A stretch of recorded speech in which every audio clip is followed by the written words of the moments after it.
이제 우리 오늘 주제가 우리 작가님께서 써주신 주제가 뭐였냐면 운명 시리즈, 운명 시리즈. 운명이에요? 네. 누구의 운명은 질문이 다 네. 누구의 운명은 다 운명이라고 써 있더라고요. 자, 근데 저는 이거는 약간 이해가 이분이 문재인 대통령 팬인가 봐요. 운명이. 예. 네, 알겠습니다. 이거는 좀 약간 편파적이지 않나요? 윤석열의 운명은? 이란 질문이 있는데 저는 이 질문 처음 보고 무슨 의미지? 라는 생각했어요. 윤석열의 운명? 이미 대통령이 될 텐데 그러니까요. 어떤 운명이지? 이게 되게 이렇게 심오한 뜻이 있는 것 같아요. 이 질문에. 윤석열의 운명은 어떻게 될까요? 윤석열 당선자의 운명은 대한민국 최고의 훌륭한 대통령이 될 운명을 타고났다라고 기대해 봅니다. 마지막은 기대해 봅니다. 알겠습니다. 윤석열 당선자의 근데 운이 너무 좋아요. 그래서 그러니까 김성애 우리 작자님도 네. 동의를 하시고 또 먼저 김성애 얘기하셨었나? 작자로 가지 말고 김 작자로 가주세요. 약간 김성애 작자는 조금 불편하네 새끼가. 같은 말이라도. 예. 만약에 네. 그 4일날 5일날 사전투표 때 중앙선관위에서 그 부실 관리 논란이 안 벌어졌으면 네. 이거 표가 어떻게 될지도 모르겠어요. 그것도 좀 중요한 그것도 아니야? 하나의 부분이었다. 금방이지? 세상 30만 가지 일을 만들 수 있다니까요. 그러니까 그때 막 뭐야 지금 이 정권이 진짜 부정선거 하려고 그러는 거 아니야 하면서 어마어마하게 두드려 맞았잖아요. 네. 사과도 하고 여당도 막 혼내주고 하니까 약간 이제 국민들의 마음이 가려고 하다가 뭔가 좀 이상한데 했을 것 같아. 그러니까 이게 운이 너무 좋은 거야. 절묘할 때 터졌잖아요. 그리고 어쨌든 국민의힘도 부정선거라고 얘기하지 않았어요. 이게 부정선거가 될 수 있다라고 얘기를 하지 않았고. 부실 관리. 네. 그리고 왜냐면 지금 만약에 그걸 제기했으면 윤석열 당선자가 됐으면 그게 또 논란이 됐을 거 아니에요. 그러니까 당연히 이제 부정선거라는 논란은 이제 없어진 것 같은데. 자, 어떻게 보세요? 윤석열 당선인의 운명. 운명은 두 갈래로 있죠. 좋은 얘기 해주세요. 네. 좋은 얘기. 아니, 첫 번째 좋은 얘기부터 하겠습니다. 좋은 얘기만 하세요. 네, 그 통합의 리더십을 발휘할 수 있는 기회가 있어요. 네. 몇몇인 윤핵관을 제외하면 빚진 사람이 별로 없습니다. 주변을 들어봤는데 청구서를 낼 사람이 별로 없어요. 네. 그럼 청구서를 받아야 될 사람들만 잘 다독이면 네.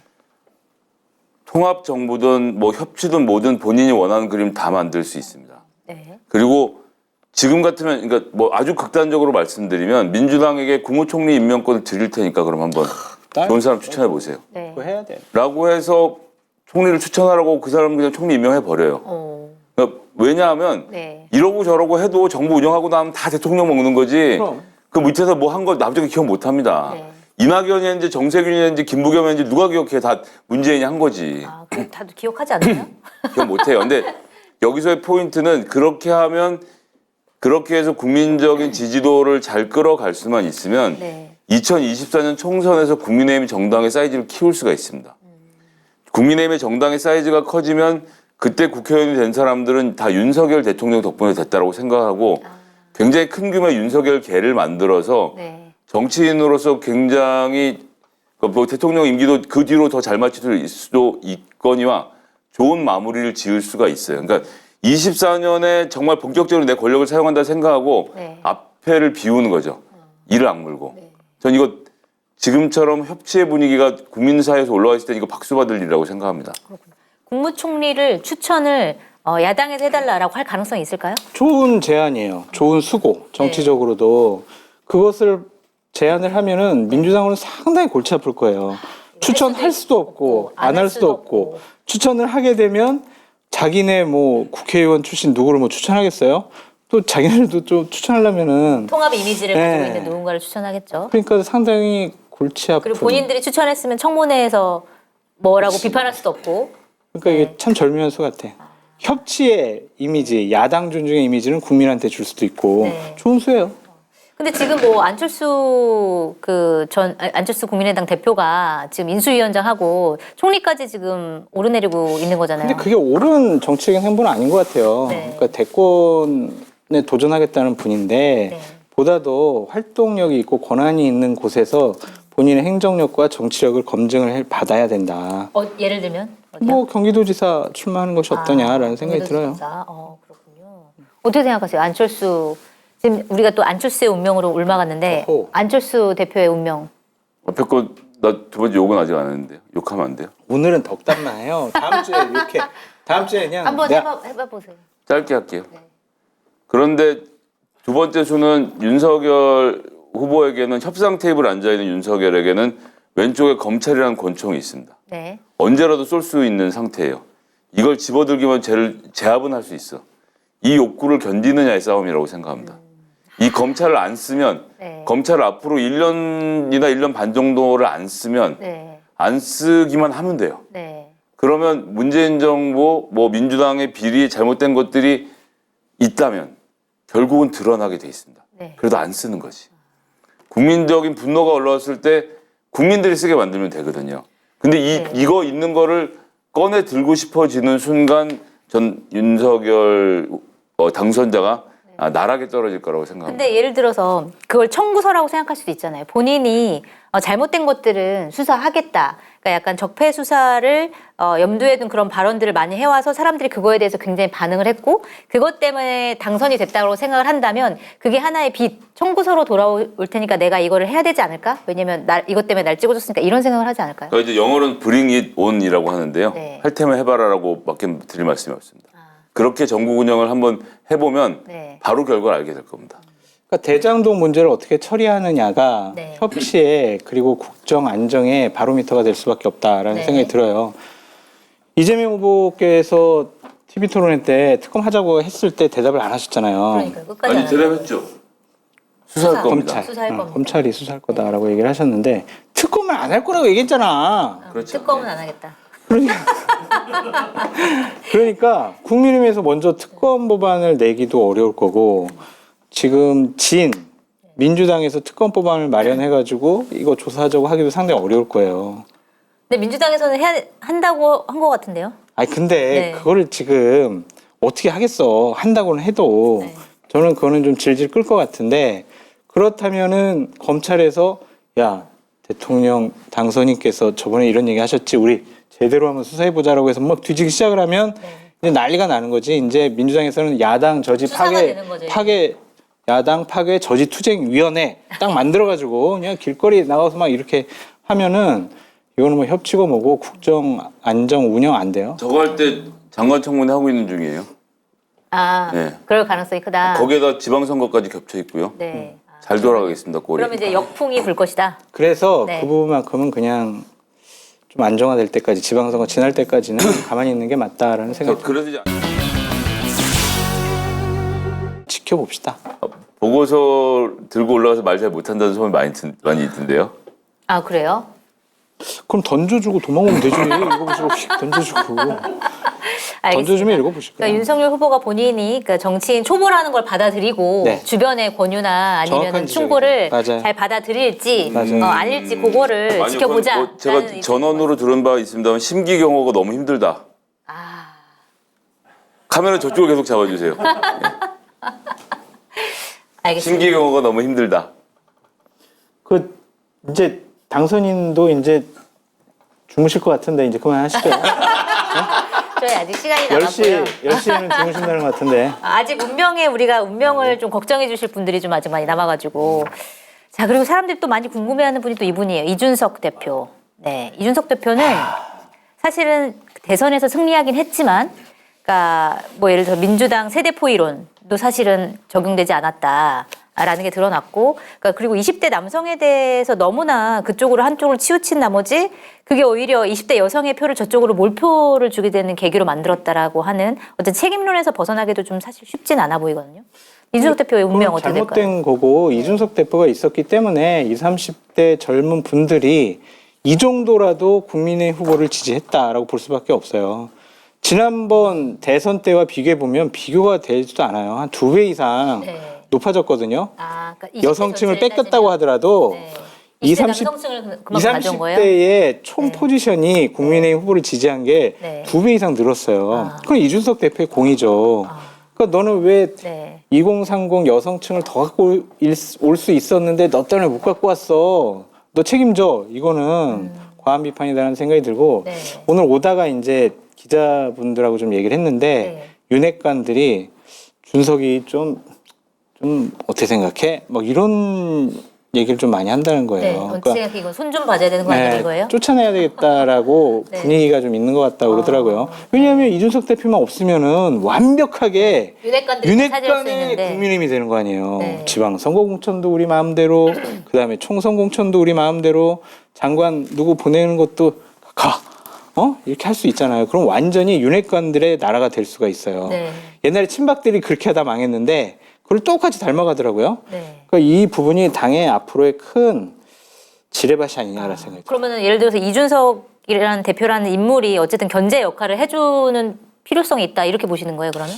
여러 가지 좀 부적절한 언행을 했지만 그 언행을 가지고 과하게 이준석을 평가해서 너는 쫓아내야 되겠어라고 하는 것은 다른 욕심이 있는 자들의 기획 음모다라고 네. 보여져요. 그렇군요. 근데 저는 이제 이준석 대표가 그러니까 전략적으로 국민의힘한테 표를 몰게 해서 그러니까 승리를 이끌었다고 하더라도 그러니까 정치인으로서 이렇게 갈라치기 하는 거는 사실은 너무나 위험하고 그러니까 한국 사회에 전혀 도움되지는 않는 행태인 것 같거든요. 이런 것들은 좀 어떻게 봐야 돼요? 근데 근데 이제 이런 것들이 암담한 것은 민주당의 대책이 없어서 네. 그러니까 그런 혐오 전략에 반대하는 전략을 내놓아서 유권자들 모시고 와야 되는데 네. 그냥 이대로 5년 지나고 10년 지나면요. 저 사람들이 30대하고 40대가 돼요. 네. 그러면 주류 정당에서 밀려나는 문제가 생기는 겁니다. 민주당이. 네. 그래서 이 지금의 20, 30대에서 확고한 민주당층을 확보하는 노력들이 좀 필요하다고 생각합니다.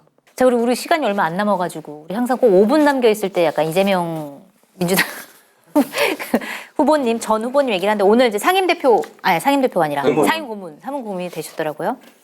근데 제가 오늘 뭐 그 이재명 전 대선 후보의 운명은 어떻게 될까라는 기사를 쓰고 오긴 했는데 사실은 그러니까 패배하긴 했지만 24만 표, 그 다음에 최다 득표를 가져간 후보거든요. 대단한 성과를 네. 이뤘어요. 그 성과도 만만치 않고 하지만 패배했어. 근데 이게 굉장히 교차되는 상황인데 그 이재명 전 후보의 운명은 어떻게 되는 걸까요? 저는 거물 정치인이 됐다 이제.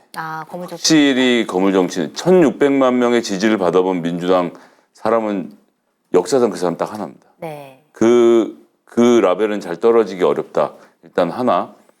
두 번째, 이번 선거를 통해서 마치 서바이벌에서 가수가 성장하듯이 이재명이라는 정치인이 폭풍 같은 성장을 해서 네. 그 결과물을 우리가 2번 봤어요. 그러니까 마지막 날 유세에서 윤석열 후보에게 후보님 수고하셨다. 이제 모든 것을 모든 것 하여튼 뭐 이렇게 잘해서 미래로 나아가자라는 발언을 하신 것 하고 마지막으로 이 91~2% 뭐 이렇게 나왔을 때죠. 윤석열 후보는 집에서 출발도 안 했을 때 당사에 먼저 들어가서 패배를 받아들이고 네. 윤석열 후보에게 승리를 축하하면서 모든 것은 나의 부족함이었고 내가 잘못이었다라고 지지자들에게 말씀을 내신 것은 제 귀에는 일종의 출사표로 들렸어요. 네. 그러니까 그 작업까지가 초반에 약간 거칠었던 이재명에서 큰 정치인 이재명으로 변하는 과정을 분명히 만들었기 때문에 네. 뭐 앞으로 무엇을 하든 할 수 있는 모멘텀을 만들었고 조금 전에 만들었던 빚진 사람들한테 좀 미안하네. 그러니까 처음엔 그런 생각이 없었던 유권자들이 이번 과정을 통해서 빚 지우는 것만큼 큰 자산이 없거든요. 어떻게 보세요? 두 가지 예가 있어요. 네. 그러니까 김대중 전 대통령의 길이 있고 네. 이회창 전 총재의 길이 있어요. 눈물이 이렇게 살짝 눈물 있어요? 이재명 후보님을 생각하고 눈물 흘리시는 건 아니죠? 두 분이 있으시고. 그러니까 그분이 다른데 두 분 다 이제 대권 도전을 했잖아요. 네. 그러니까 김대중 대통령 같은 경우에는 정치권에 오래 계셔서 많은 지지 기반이 있고 따르는 사람도 있어서 네. 약간의 휴식 기간을 다녀오셔도 복귀가 가능했어요. 그러고 나서 대통령이 되셨잖아요. 네. 그 길이 하나가 있고 또 하나는 이회창 총재처럼 97년도에 이제 대선에서 지고 나서 잠깐 은퇴했다가 다시 당 총재로 복귀를 해서 네. 당을 완전히 장악을 해서 완전히 본인 스타일대로 만들어 나가고 본인이 다시 한번 대권 도전을 해요. 네. 어떤 길을 갈지 본인이 선택을 하셨으면 좋겠어요. 그러니까 한 1년 정도 외국에 와서 쉬었다가 공부하다가 오시면은 그때도 이재명 후보를 민주당에서 찾을지 네. 민주당 지지층들이 열렬히 기다릴지 아니면 잊혀질지 네. 그럴 자신이 없으면은 잠깐 계시다가 민주당 혼란스럽잖아요. 네. 지도자가 없어요. 구심점 없어요. 그냥 국민의힘의 윤석열 후보가 좀 야당을 업신여기거나 협치 안 하려고 할 때 이제 선봉에 쓰시는 거죠. 그래서 네. 이제 당대표도 하시면서 국회 경험을 해보시는 게 어떨까. 그 두 가지 길 중에 하나는 좀 생각해 보실 필요가 있어요. 근데 약간 이런 의견도 있는 것 같아요. 물론 이제 이번에 선거 패배 주요 요인이 정권 교체론이 너무 높아서 그러니까 구도적인 부분이 크다라는 게 가장 큰 요인이긴 하지만 네. 또 대장동이나 아니면은 이제 김혜경 그러니까 배우자 김혜경 씨의 뭐 법인카드 논란이라든지 아니면 이런 것들도 어느 정도 영향을 미쳤는데 그러니까 본인이 그 대장동 의혹 같은 경우에는 특검을 하겠다라고 얘기를 했고 그 다음에 이제 뭐 법인카드 같은 경우는 감사를 받겠다라고 얘기를 했단 말이에요. 그 파고를 넘지 않으면 사실은 재기가 쉽지 않다라고 하는 의견도 근데 있어요. 그걸 감춘다고 네. 파고를 안 넘는 게 아니잖아요. 그러니까 아니, 예를 들어서 그러니까 윤석열 그러니까 당선자께서 수사를 할 수 있는 거죠. 네. 네. 그러면은 그 수사에서 과연 버텨나갈 수 있을까? 그럼 야당 죽이기 명분이 딱 쓰잖아요. 그걸로 그냥 투쟁, 대응하는 거죠. 네. 그렇게 해서 본인의 정책 역량 키워나가는, 오히려 그런 것들은요, 정치권에서 공방이 일어나면 법률적으로 처리하기가 되게 힘들어요. 그래서 본인이 네. 대장동과 아니면은 다른 법화 사용 또 다른 것들에 대한 두려움이 있다면 오히려 정치권에 있는 것이 훨씬 더 안전하다고 보여져요. 뭔가 안전하다 아니, 아니, 본인에 대한 안전함을 유지하기 위해 저 방송을 계속 정치권에 해야 된다. 제가. 입장하실래요? 아니요. 그 당장 불거질 이제 대장동 의혹 특검이라든지 아니면은 법인카드 의혹이라든지 이런 거는 어떻게 넘어가야 된다고 보세요? 법인카드는 이미 사과를 했고 잘못을 인정했기 때문에 감사하든 수사든 과정을 거치면 저는 된다고 생각하고요. 결과적으로 받아들이면 되고 네. 부족한 게 있으면 사과하면 되고 대장동은요. 제가 장담하는데 그건 아무리 찾아도 이재명이 이 사건을 설계해서 돈을 해먹었다는 구조는 안 나옵니다. 예. 뭐 물론 여러 가지 부족함과 의혹에 대해서 뭐 이런저런 얘기를 할 수 있겠지만 수사를 해서 이재명과 연관성을 찾아낼 수 있겠느냐. 예, 저는 이건 제가 무슨 민주당의 실드치고 이런 차원을 떠나서 네. 아시겠지만 이 문제 관련해서 그런 얘기 해본 적이 없는데 안 돼요 그렇게. 근데 예를 들어서 그러니까 돈을 먹지 않았다라는 거는 국민들이 어느 정도 이해를 하는 것 같은데 그분이 이제 사인을 한 분이기 때문에 그거에 대한 책임론이 불거지지 않을까라는. 뭐 근데 그런 그 게 사인도 다 찾으면 다 나오지만요. 네. 동훈이는 할 수 있을 것 같은데. 그렇죠. 지금 말씀하신 전가해보도 한동훈. 배임 그다음에 저 또 뭐 하나 더 뭐 있는데 그 아니 횡령은 당연히 없고요. 윤석열 한동훈조에 배임하고 하여튼 뭐가 있어요. 이제 그런 걸로 업무상 모르게 해서 집어넣는 것은 직권남용? 네. 예, 직권남용. 예, 직권남용. 배임과 직권남용으로 넣어보려고 시도할 수 있는데 직권남용이라는 건 기본적으로 이득을 취한 게 있어야 되는데 이재명이라는 사람이 대장동을 하는 과정에서 성남시에서 가져주던 이득은 있어도 자기가 혹은 자기 측근이 자기한테 전달되는 형태로 이득을 받았을 가능성은 전 빵이다. 왜냐하면 그때 이미 대권에 도전할 생각을 하고 있던 사람이었기 때문에 네. 그런 종류의 무모한 짓을 절대 할 사람이 아니라고 저는 생각해요. 법화 사용은 무모한 짓 아니에요? 그때는 경선 기간 중 저희가 사과를 드리고 잘못한 일인데요. 10만 원짜리하고 대장동 사건을 같이 이어서 얘기하시면 174억의 검찰 특활비에 대한 얘기로 또 1시간을 더 보낼 수 있습니다. 해야죠. 그럼 다 수사해야지. 왜 이렇게 작게 얘기하세요? 도이치모터스 그것도 해야고 다 해야죠. 난 도이치 작은 모터스 목소리로 얘기도 안 했는데 말씀하셔가지고. 본인이 말씀하셔서. 예. 다 해. 알겠습니다. 그러면